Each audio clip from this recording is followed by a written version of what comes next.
우리가 이런 걸 놓고 보면 네. 여기서 중요한 게 뭐냐면 우리가 그 보조지표라는 거 설정하잖아요. 네네. 보조지표는 설정하는 건 뭐냐면 지표를 보조하는 거잖아. 그쵸. 말 그대로. 그러면 내가 이거를 확신하면 안 돼요. 어떤 보조지표를. 네. 보조지표를 확신할 게 아니라 보조지표를 참조한다고 생각해요. 네. 보조지표는 우리가 어떤 포지션을 위한 레퍼런스의 효과를 갖고 있다. 그래서 저는 이거를 참고하되 네. 그 참고의 기준을 가지고 판단하기 위해서는 네. 여러 가지 보조지표를 써야 돼요. 근데 저는 모든 보조지표가 다 답은 비슷해. 뭐 OBV라든지 뭐 CCI라든지 뭐 RSI라든지 왜냐면 결국은 표준 편차, 통계, 어떤 그 가치의 기준에 근데 저는 항상 그런 거 있잖아. 우리가 뭐든지 매매는 기준이 있어야 돼. 내가 지금 이 기준 위에서는 매수로 생각할 거냐 매도로 생각할 거냐 해야 되지. 그쵸. 지금 매수를 했는데 내가 잃었어. 그럼 매도인가? 이렇게 보면 안 된다고. 왜? 그리고 또 하나는 내가 그 포지션을 청산해가지고 네. 손실이든 이익이 났잖아요. 그럼 그 다음 포지션을 너무 빠르게 들어가면 안 돼. 조금 내 기준에 왔을 때 들어간다는 생각을 항상 하고 있어야 돼. 이게 자꾸 지금 올라가는 것 같아 라는 느낌이 아니라 네. 지금 시장이 상승을 하고 있다면 언제 눌릴 것인가를 보는 게 있어요. 그러니까 가슴 매매하면 안 되는데. 그렇죠. 근데 지금 언제 눌릴 시점을 보냐는 가장 중요한 기준이 뭔지 알아요? 뭔가요? 전고예요, 전고. 항상 말씀해 주세요. 전고점. 전고점에서 항상 저항이 항상 오거든. 근데 그럼- 거기서 얼마나 눌릴 거냐, 네. 오를 거냐의 문제인데 예를 들어서 지금 비트도 보면은 전고가 여기잖아요. 지금 보면은 네. 이 전고점을 지금 돌파냐 안 돌파냐를 가지고 계속 실험대에 있거든요. 이 전고점을 네. 지금 돌파할지 다음 주에 돌파할지 다음 달에 돌파할지 몰라요. 이러다가 갑자기 또 훅 꺼질 수 있어. 근데 요거를 그래서 우리가 전고점을 돌파하는 것이 확인됐을 때 들어가던가 네. 저는 이런 걸 보고 여기서 질른다라기보다는 요게 확인하고. 돌파한 다음에 눌릴 때 들어가는 거지. 지금 여러분 이렇게 차트 보시면 확실히 딱 전고점에서 뚫지도 못하고 내려가지도 못하고 약간. 그렇죠. 근데 이 전고점은 항상 두려움과 네. 기대가 상존하는 구간이에요. 네. 그래서 이 구간을 내 마음을 항상 이 구간을 돌파하게 되면 크게 돌파하는데 지금 사야 되는데 라는 심리와 이 구간은 떨어질 것 고점이 여러 번 있어서 저항으로 잡을 거에 대한 심리가 상존해. 그래서 이 전에 네. 거래량이 얼마나 받쳐졌는지를 보는 건데 거래량도. 지금 거래량은 아직은 미미한 상태예요. 그러니까 뭐냐면 매도가 없으니까 작은 매수에도 시장이 크게 반응하더라라는 분위기예요. 지금은 요게 지금 그렇죠. 매량이죠. 왜냐면 기존에 있는 거래량보다 조금 많이 줄었거든요. 네. 그래서 지금 줄었기 때문에 지금 이걸 돌파할 때는 더 많은 거래량이 들어와줘야 되는군요. 넣어서 올라가는 효과가 보여야 되거든. 근데 이게 어설프게 올라가잖아요. 네. 거래량이 많이 있지 않은 상태에서. 그러면 맞아요. 이 시장에서는 이게 지금 진정한 매수의 힘이 작용했다라고 판단하지 않고 네. 또 반대 포지션을 하는 사람들도 많이 생겨요. 그리고 또 하나는 이게 현물 외에도 선물 시장이 있잖아요. 그쵸. 옵션 시장도 있고. 그러니까 그런 어떤 매도로서 돈을 벌 수 있는 시장 관점에서도 있기 때문에 네. 반드시 올라가는 게 한 번 올라간다고 꾸준히 올라간다는 생각보다는 항상 저항을 받고 올라갈 가능성도 있다. 이런 관점으로 봐야 해요. 저는 그러니까 예를 들어서 이거를 이제 일봉으로 보는 사람, 네. 그러니까 우리가 보면은 스캘핑 거래, 이게 초단타 거래라고 하죠. 네. 그다음에 단타 거래, 그다음에 중기 거래, 장기 거래 이렇게 나누는데 우리가 지금 5분봉이나 1분봉은 스캘핑에 가까운 거래예요. 왜냐면 단기 거래는 보통은 3일, 5일 정도의 기간을 놓고 거래하거든요. 네. 근데 비트코인이나 이런 코인 시장은 이렇게 아예 장투를 하거나 아예 단타를 치거나가 딱 맞아요. 왜냐면 5일 동안 올라가다가도 꺾이고 네. 떨어지다가도 오르기 때문에 네. 그 변동성이 하루 사이에 너무 변화무쌍해요. 그래서 저는 이제 5분봉이나 15분봉이나 30분봉 같은 게 적합하고요. 일부는 솔직히 조금 애매해요. 왜냐면 내렸다가도 바로 올리고 올렸다가도 바로 내리니까. 그래서 오히려 당할 가능성이 커서 잡기 힘드니까. 오히려 저는 이제 안정적으로 네. 이제 5분이나 15분 봉을 보고요. 네. 그러면 이제 저희가 5분을 세팅을 하잖아요. 이렇게. 네. 5분을 세팅하면은 좀 추세가 좀 잡히죠. 이렇게 봐봐요. 5분이 잡히더라도 한 둘, 넷, 여섯, 여덟, 열, 그러면 뭐 한 시간 동안 내리고, 1시간 동안 오르고, 1시간 동안 내리고, 1시간 동안 오르고, 또 1시간이 1시간 반, 2시간, 1시간, 2시간 이렇게 어느 정도의 텀을 갖잖아요. 네. 여기는 30분, 얘는 또 2시간, 또 얘는 1시간 이렇게 간격을 갖잖아요. 네, 네. 그리고 오르는 거에 대한 기울기, 지금 오르는 게 또 가파르고 가파라요. 떨어지고 이런 거 있잖아요.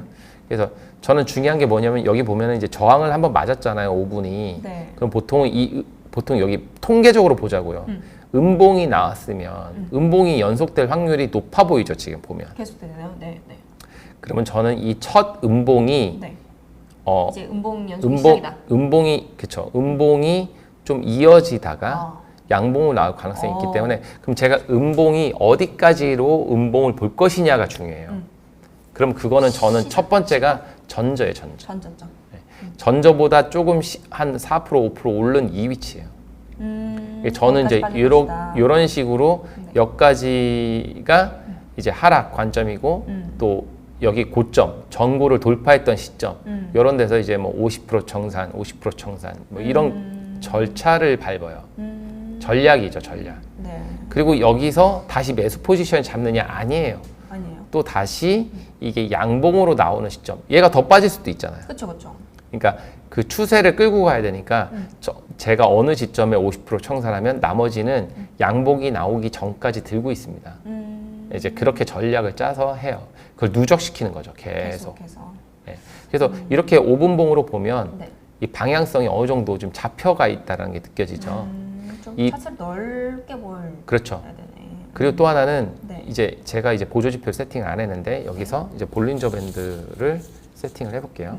모습을 참고하시죠. 이게 이제 고점 여기 보면 이제 파란색이 올라가잖아요. 네. 파란색이 고점과 저점 그 중앙선이 있잖아요. 네. 그러니까 이 밴드의 중앙으로는 항상 고점이나 저점을 가면 회귀한다.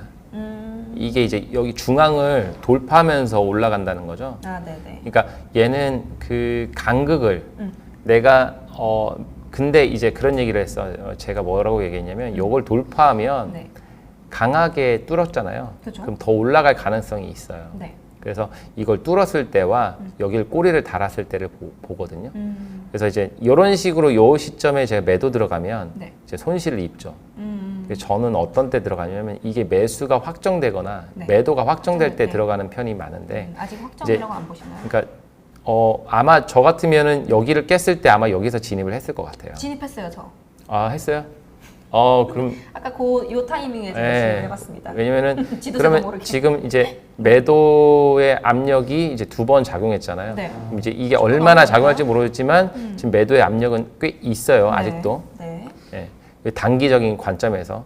그리고 제가 여기에 인디케이터 중에 저는 이제 뭐 윌리엄스 R을 좋아해요. 네. 예. 제가 윌리엄스에 대해서 많이 스터디도 했었고 물론 뭐 스토캐스틱 슬로우 쓰시는 분들도 많아요. 스토캐스틱 슬로우도 있고 패스트도 있고 네. 뭐 RSI도 있고 CCI도 있는데 저는 개인적으로 윌리엄스 R을 공부를 많이 했어서 이쪽을 많이 보는 편이고 네. 개인적으로 이건 개인적인 겁니다. 꼭 뭐 이게 답이다라고 볼 수는 없고요. 그쵸, 그쵸. 그리고 저는 거래량을 알 거예요. 전 거래량 어떻게 꺼요? 거래량 여긴 거래량 꺼 있어요. 아, 그래요? 네, 거래량이 지금 빠져 있어요, 이게. 그래서 지금 MACD를 놓고 보시는 거고, 네. MACD. 그때 MACD도 말씀해주셔가지고. 효과가 있어요. MACD는 전체 추세를 해석할 때 요게 MACD입니다. MACD를 보는 것도 효과가 있어요. MACD 저는 참고로 요게 여기 5분봉이 여기 있죠. 네. 여기 윌리엄스 R이 이렇게 여기 바닥, 네. 여기 마이너스 80, 여기로 들어가는 요 부분, 네. 여기 들어가려고 하는. 있죠, 여기. 여기보다 아래쪽에 들어가는 거를 되게 좀 포지셔닝이 좀 효과가 좀 크고요. 이렇게 들어가잖아요. 네. 그럼 여기를 들어가면 다시 이제 올라갈 가능성이 크기 때문에 그때 이제 또 다시 양봉으로 돌아가는 경우가 있고요. 이거 뭐 근데 이게 이 윌리엄스 R이 5분만 놓고 보면 안 돼. 좀 길게 놓고 봐야 되는 거죠. 이게 15분, 30분을 다 결합해서 보지 않으면 요게 왜곡된 해석이 나올 수 있어요. 예, 왜냐면은 보통은 예를 들어서 1시간 봉이 윌리엄스 여기 상승이 있잖아요. 네. 그럼 저는 눌렸을 때 따라 들어가요. 원래 이게 과매수 구간이라고 해서 네. 이 그 매도를 치는 게 원래 맞거든요. 그냥 단순하게 생각하면. 네네. 근데 과매수가 됐으니까 매수가 많으니까 과매도면 이제 매수로 가고 이런 상태가 되는 건데 네. 그걸 잘못 해석하면 너무 일찍 포지션을 가가지고 역공을 당할 수가 있어요. 그래서 이제 단기적으로는 포지션을 잡을 때 쓰고, 네. 그러니까 포지션의 위치를 결정할 때는 장기를 보고. 그래서 제가 예를 들어서 이렇게 1시간 거를 볼게요. 네. 그 1시간 보면 이렇게 그렇네. 보세요. 안 내려와 있네. 상승이잖아요. 어. 그럼 이건 뭐냐면 큰일 났네. 눌렸을 때 올라갈 가능성이 큰 거고요. 네. 장기적으로 보면요. 네. 지금 눌림의 구간에 들어와 있는 거고. 그럼 그 눌림의 구간에 있기 때문에 네. 상승, 지금 전체 시그널은 상승이라는 거 아까 봤잖아요. 그렇죠. 그러니까 그 시기에 잘못 들어가면 물릴 수 있는 거예요. 그래서 그러다 보니까 눌렸을 때 매수를 보는 경우가 많다는 거죠. 아까 그걸 봤을 때 네네네. 무슨 얘기인지 알겠죠? 네네. 제가 매도를 바로 안 본다는 거예요. 아까 그 1시간 걸 보니까 전체 추세는 힘이 세 있거든. 그러니까 저는 매도를 바로 근데 받고 5분으로 보면은 이게 지금 단기적으로 빠지는 것 같거든. 어. 그게 아니라 단기적으로 빠짐을 눌림으로 해석한다고. 아니 그럼 5분 봉으로 보다가 뭐 또 1시간 봉으로 보다가 이렇게 좀 그래서 저는 이제 이걸 여러 개를 같은 차트를 여러 개 띄워요. 그러니까 차트 하나만 보고 사실 하기가 네. 좀 쉽지 않은 것 같아요. 그래서 그 차트에는 이게 국내 차트에는 그게 없는데 이게 바이낸스 차트에는 그게 있어요. 그 여러 멀티로 개? 보는 게. 아 멀티 창으로. 예, 바이낸스는 요 화면을 2개, 3개, 4개로 한 화면에 놓고 볼 수 있어요. 그래서 저는 이제 그거를 한쪽 화면에 딱 띄워놓고 네. 일을 하는 거죠. 어. 그래서 지금 제가 얘기한 대로 네. 아까처럼 장기적인 1시간 쪽에 볼 때는 네. 상승의 힘이 셌잖아요. 네네네. 그럼 얘를 저는 눌림으로 활용하는 거지. 이 눌렸을 때 들어가시면 예, 돼요. 그러니까 매도를 안 보는 거지. 5분은 매도고 방향이고 맞는데 네. 전체 추세가 세게 상승을 바라보고 있잖아.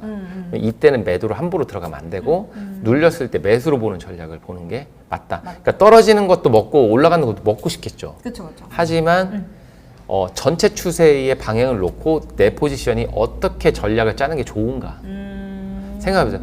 지금 대세는 상승이야. 네. 단기적으로는 파동이 있어. 네. 근데 그 단기 파동을 다 먹을 수는 없어. 그렇죠. 근데 대세가 상승이면 떨어졌다고 올릴 때는 세게 올리잖아요. 그러면 깜짝 놀라거든.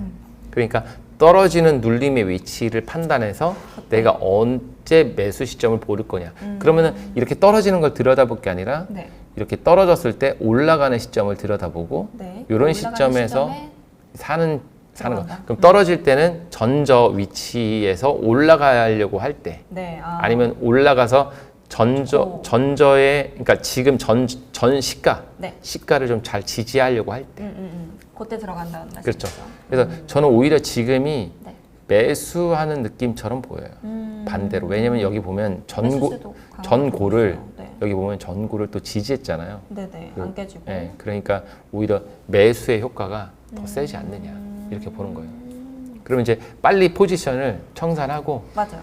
청산을 하고 이제 매수를 매수세로 돌아서야 매수를 된다는 잡는 게 말씀이시죠. 좋지 않느냐. 아 그렇군요. 예. 왜냐면은 매수의 힘이 또 세게 들어가 있습니다. 세. 1시간 봉을 봤을 때, 네. 뭐 1일 봉을 봤을 때 볼까요? 1일 봉을 봤을 때도 세죠. 네. 4시간 봉을 봤을 때도 세죠. 매수세가. 1시간 봉을 봤을 때도 세. 그러면 얘는 눌렸을 때 들어가는 쪽으로 집중해요. 방금이 그 눌렸던 포인트잖아요, 살짝. 네네네. 아 이해했으면. 근데 이거를 단타를 친다 치고 네. 고점 여기 오면 매도, 여기 오면 매수 이걸 따라가다가 훅 당해. 잘 그래서 이제 차트를 이해하는 능력은 오히려 차트 분석한 기술적 분석, 기본적 분석하는 거는 재무제표를 보니까 네. 퍼, PER, EPS, 뭐 BPR 이거 계산해 가지고 지금 가격보다 주당 가치가 높냐 적으냐, 그다음에 재료가 좋으냐, 시장의 테마냐 이런 몇 가지를 가지고 네. 이제 수급을 보고 수급에 있는 뭐 쌍저냐 뭐 N자형이냐 이걸 보고 이제 따라 들어가지만 기술적 분석에 집중하시는 분들은 뭐냐면 보는 옵션이 많아. 여러 가지를 다 네. 분석해서 보고. 뭐 엘리어트의 파동, 뭐 전저, 전고의 밴드의 상단에 붙었냐, 이게 엔드냐, 오어냐, 엔드 오어냐. 네. 그러면서 또 심리도 보고 판단하고 또 지금 들어갈 위치를 판단하고 결정하고 그런 거예요. 그러니까 그렇기 때문에 네. 기술적 분석을 통해서 차트 투자하시는 분들은 심리적으로 좀 약간 포커페이스 전략을 잘 갖고 있어요. 냉철한 아주.